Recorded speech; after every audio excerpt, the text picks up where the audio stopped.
Bismillahirrahmanirrahim. Assalamualaikum warahmatullahi wabarakatuh. Berjumpa lagi dengan saya di channel yang Anda cintai ini. Bahwa di pembahasan yang pertama sudah kita sebutkan tentang pentingnya kita mengetahui dan pentingnya kita menjaga kesehatan, baik kesehatan rohani dan kesehatan jasmani, dan dua bidang itu tidak bisa dilepaskan, tidak bisa kita anggap sepele.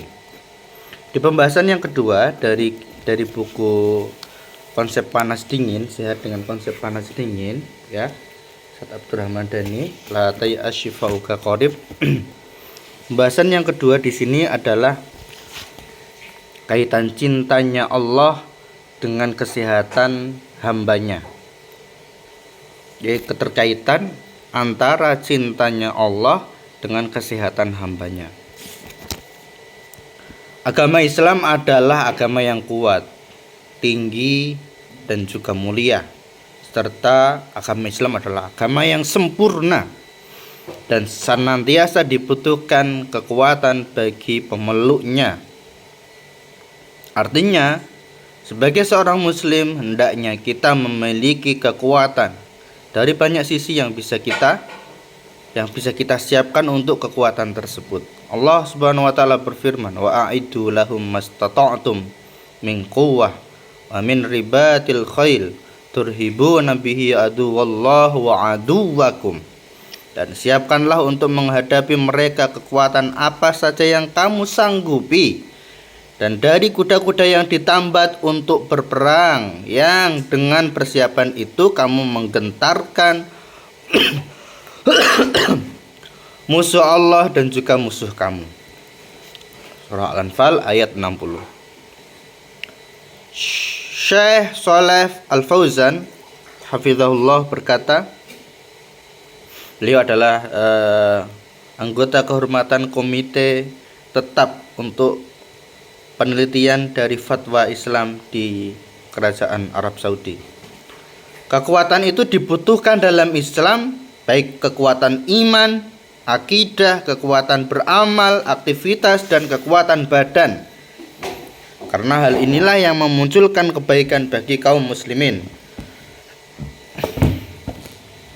Allah Subhanahu wa taala telah memberikan kelebihan kepada Nabi Shallallahu Alaihi Wasallam dari sisi keimanannya dan juga dari sisi fisiknya, dan beliau senantiasa menjaga kedua sisi tersebut. Kalau ditanya mengapa, Rasulullah sangat menjaga kedua sisi tersebut, baik sisi agamanya, keimanannya, dan juga sisi fisiknya, jasadnya. Dari Abu Hurairah radhiyallahu anhu, beliau berkata, Rasulullah Shallallahu Alaihi Wasallam bersabda, an Abi Hurairah radhiyallahu anhu qala Rasulullah Shallallahu Alaihi Wasallam, al-mu'minul qawiyyu khairun wa ahabbu ilallah minal mu'minid dha'if wa fi kulli khair ihris ala ma yanfa'uka wasta'in billah wa la ta'jaz wa in asabaka syai'un fala taqul law anni fa'altu kada wa kana wa kadza walakin qul qadarullah wa ma syaa fa'al fa inna law taftahu amalas syaitan. Mukmin yang kuat lebih baik dan dicintai oleh Allah daripada mukmin yang lemah. Al-mu'minul qawiyyu khairun wa ahabbu ilallah minal mu'minid dha'if wa fi kulli khair, dan masing-masingnya terdapat kebaikan.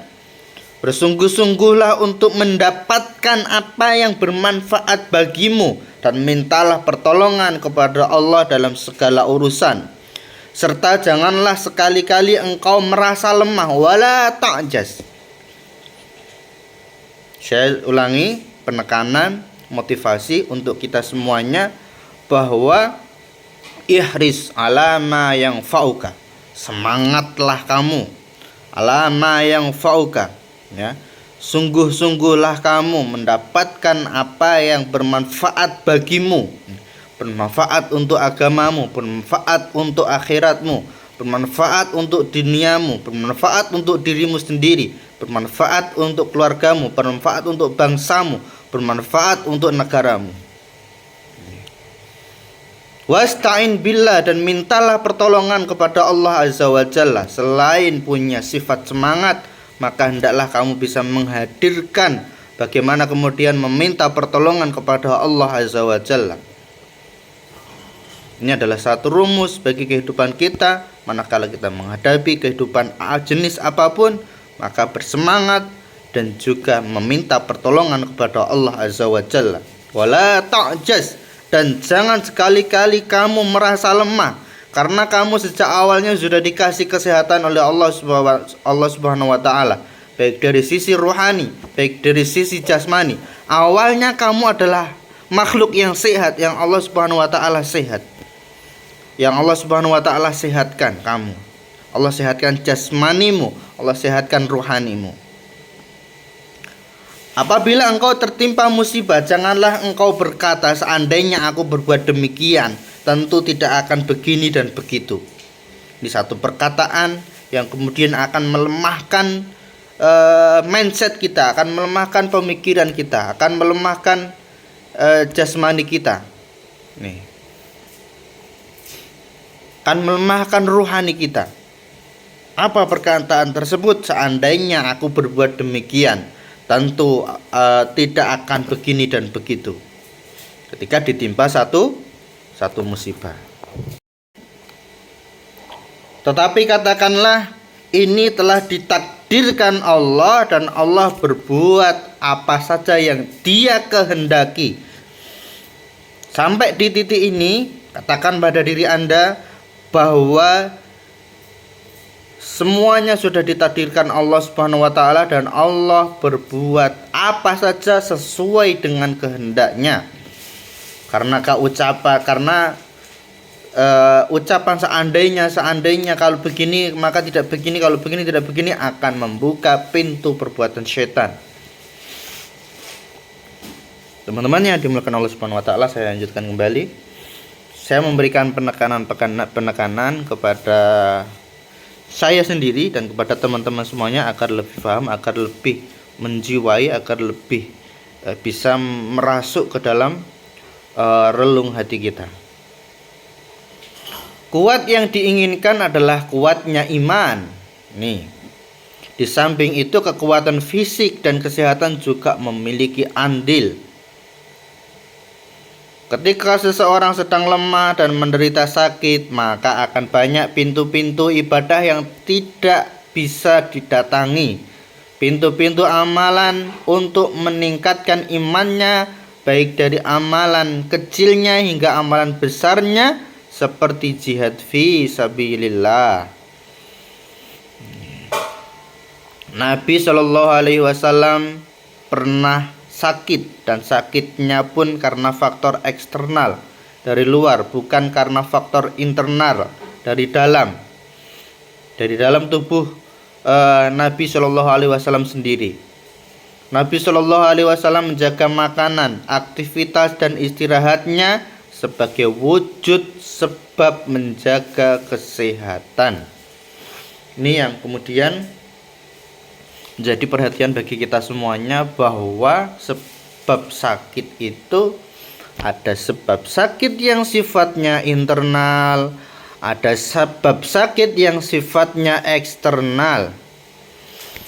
Internal adalah dari diri sendiri, dari dalam tubuh manusia itu sendiri. Eksternal adalah dari luar tubuhnya. Ini penjelasan dari saya sendiri. Dan ini kebanyakan manusia yang tidak sadar bahwa penyebab sakitnya datangnya dari mana. Apakah dari dalamnya sendiri, apakah dari dirinya sendiri, apakah dari faktor luar di dalam dirinya. Ketika seseorang tidak sadar bahwasannya sakitnya dari dalam dirinya sendiri, maka butuh orang untuk menyadarkan bahwa sakitnya adalah dari dalam dirinya sendiri. Ini yang paling besar. Yang kasus-kasus yang saya dapatkan, bahwa sebetulnya penyakitnya adalah dari dirinya sendiri, dari mindsetnya sendiri. Ini yang utama adalah itu, teman-teman. Dan Nabi Shallallahu Alaihi Wasallam sangat menjaga sekali. Nabi Shallallahu Alaihi Wasallam sakit, terkena sihir, itu dari faktor eksternal. Ini bukan dari dalam dirinya sendiri. Nabi Shallallahu Alaihi Wasallam diracun, ini faktor eksternal, bukan dari faktor internal.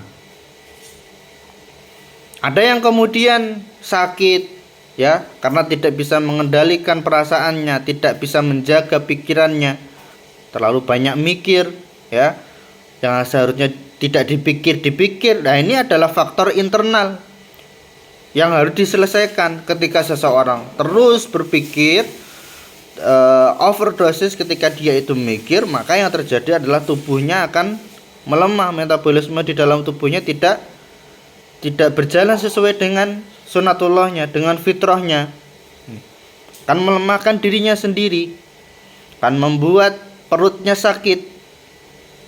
Nah, teman-teman, dan ini adalah sekali lagi dari faktor tubuhnya sendiri, dari faktor di dalam tubuh itu sendiri.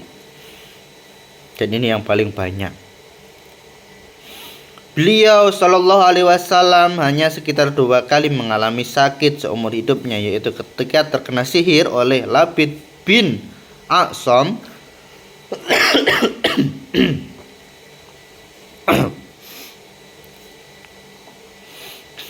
laki-laki Yahudi, dan ketika wanita Yahudi yang menghadiahkan Nabi Shallallahu Alaihi Wasallam daging paha kambing kesukaan Rasulullah Shallallahu Alaihi Wasallam yang telah dilumuri racun yang sangat mematikan hingga menyebabkan sakit dan wafatnya Nabi Shallallahu Alaihi Wasallam 3 tahun kemudian. Artinya racun tidak kemudian bisa membuat orang meninggal seketika. Ada racun yang sifatnya nanti akan semakin sakit itu dalam kurun waktu tertentu. Kalau di sini disebutkan 3 tahun kemudian baru Rasulullah Shallallahu Alaihi Wasallam meninggal. Sihir dari faktor luar, dari kiriman, jin kiriman.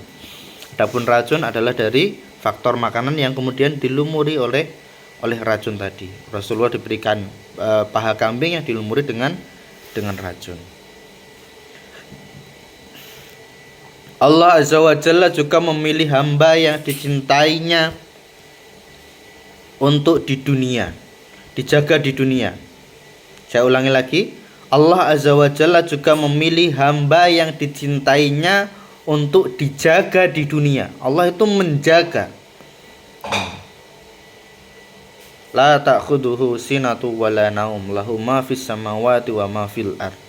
Allah itu tidak mengantuk dan juga tidak tertidur untuk menjaga manusia. Bagaimana wujud penjagaan dari Allah Subhanahu wa taala?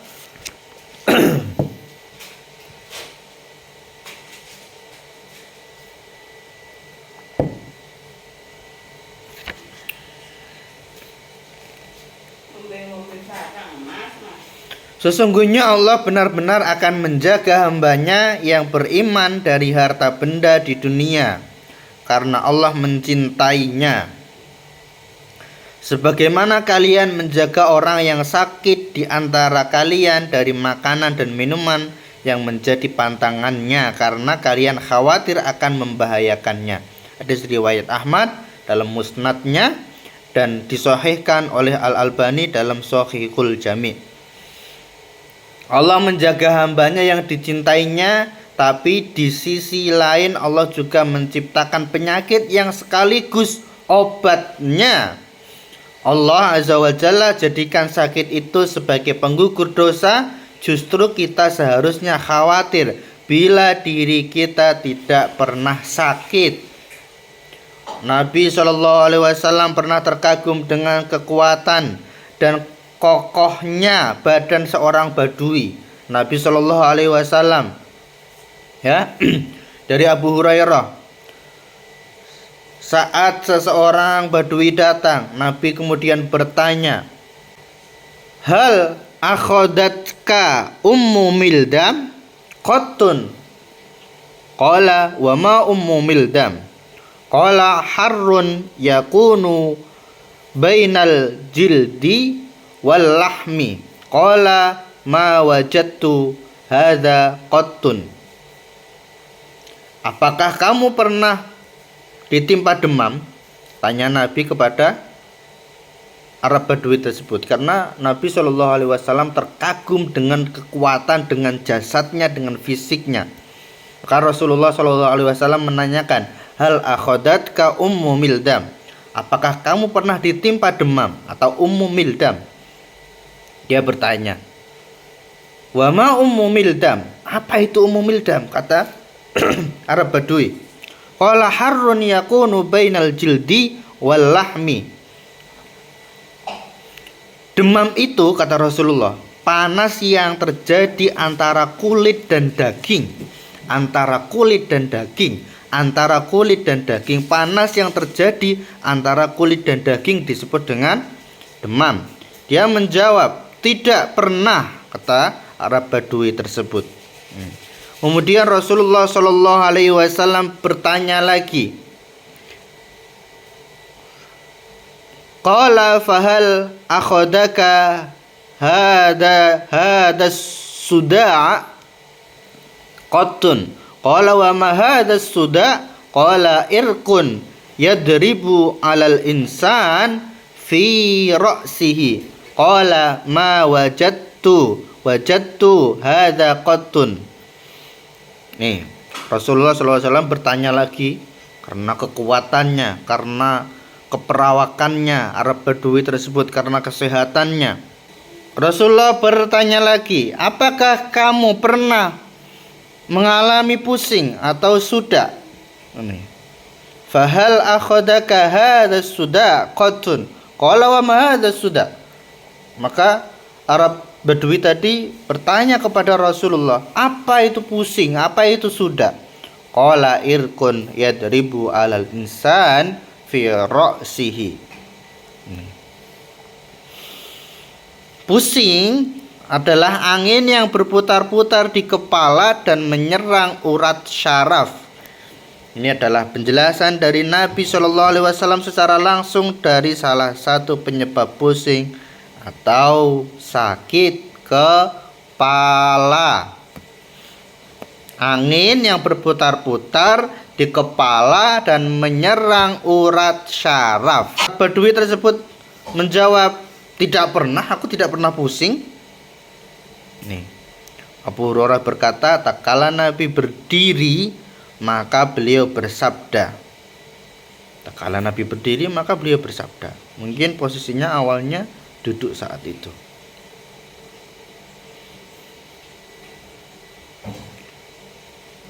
Qala man ahabba ayyanzura ila rajulin min ahlin nar falyanzur ila hadza. Nabi Shallallahu Alaihi Wasallam memberikan statement ya kepada para sahabatnya.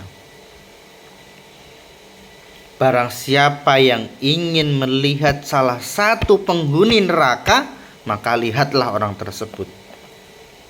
Saya ulangi lagi, barang siapa yang ingin melihat salah seorang penghuni neraka, maka lihatlah orang tersebut. Tidak pernah sehat, tidak pernah sakit, tidak pernah pusing, tidak pernah terkena penyakit demam, ya. Maka Rasulullah memberikan komentar, siapa yang ingin melihat ya salah seorang penghuni neraka, maka lihatlah orang tersebut. Maka berbahagialah ketika Anda sekarang sakit. Maka berbahagialah manakala Anda sekarang digugurkan oleh Allah Subhanahu wa taala dosa-dosa Anda. Berbahagialah Anda saat ini yang sedang sakit, berarti kamu sedang mendapatkan jaminan dari Allah Subhanahu wa taala. Salah satunya adalah untuk mendapatkan surganya Allah Subhanahu wa taala. Karena orang yang tidak pernah sakit, maka sudah jelas siapa yang ingin melihat penghuni neraka, salah satu penghuni neraka, maka lihatlah orang tersebut. Dia tidak pernah sakit, dia tidak pernah pusing, dia tidak pernah mengalami demam, Kita semua mencintai dan mengharapkan kesehatan selalu pada diri kita. Tetapi janganlah mencela diri sendiri ketika sedang sakit, karena hal tersebut merupakan bentuk penggugur dosa. Dosa yang kita kerjakan, maksiat yang kita kerjakan, digugurkan oleh Allah Subhanahu wa taala dengan kondisi sakit. Diberikan kesehatan dan kekuatan untuk beribadah kepadanya. Dua kasih sayang Allah. Yang pertama, diberikan kesehatan dan kekuatan untuk beribadah kepada Allah. Diuji penyakit sebagai penggugur dosa di dunia. Teman-teman semuanya yang dimuliakan Allah Subhanahu wa taala, bagaimana penjelasan saya terkait buku ini? Mudah-mudahan bermanfaat untuk teman-teman semuanya. Saya lanjutkan lagi dari Abu Sa'id Al-Khudri, dari Abu Hurairah radhiyallahu an. Dari Nabi sallallahu alaihi wasallam bersabda, "Ma yusibul muslim min nasobin wala wasobin wala hammin wala khuznin wala adha wala ghammin hatta syaukati yushaquha illa kaffarallahu biha min khotoyahu." Tidaklah seorang muslim tertimpa satu kelelahan, satu penyakit, kekhawatiran, kesedihan, atau gangguan, bahkan duri yang melukainya, melainkan Allah akan menghapus kesalahan-kesalahannya karenanya. Hadis riwayat Bukhari dalam Adabul Mufrad, disahihkan oleh Syekh Al-Albani di dalam kitab As-Sahihah. Nabi sallallahu alaihi wasallam, la yu'minu ahadukum hatta akuna ahabba ilai min waladihi wa walidihi wan nasi ajmain. Tidaklah seorang pun di antara kalian beriman sempurna keimanannya sampai aku, kata Rasulullah, lebih dicintainya daripada anaknya, orang tuanya, dan seluruh umat manusia. Satu bab sudah selesai teman-teman semuanya. Yang bisa kita ambil pelajaran dari bab yang kedua adalah bagaimana bentuk kasih sayangnya Allah Subhanahu wa ta'ala kepada kesehatan hambanya. Ketika hambanya tersebut diberikan kesehatan, maka tentunya Allah Subhanahu wa ta'ala memberikan kesempatan kepadanya untuk melakukan ketaatan-ketaatan kepada Allah Subhanahu wa ta'ala. Ketaatan-ketaatan tersebut yang juga akan menghantarkan dirinya kepada surganya Allah Subhanahu wa ta'ala, yang akan menghantarkan dirinya kepada satu kenikmatan yang tiada bisa dirasakan di dunia, yang tidak pernah terbesit di dalam hati, yang tidak pernah terdengar oleh telinga, yang tidak pernah terlihat oleh mata. Bentuk kasih sayangnya Allah Subhanahu wa ta'ala ketika seorang hambanya sedang sakit, maka disitulah Allah Subhanahu wa ta'ala ingin menggugurkan seluruh dosa-dosanya, kemaksiatannya, kezalimannya, kemungkarannya, dan seluruh perbuatan buruknya. Allah Subhanahu wa ta'ala memberikan sakit kepadanya. Teman-teman semuanya yang dimuliakan Allah Subhanahu wa ta'ala, mudah-mudahan bermanfaat apa yang kita sampaikan. Barakallahu fikum. Assalamualaikum warahmatullahi wabarakatuh.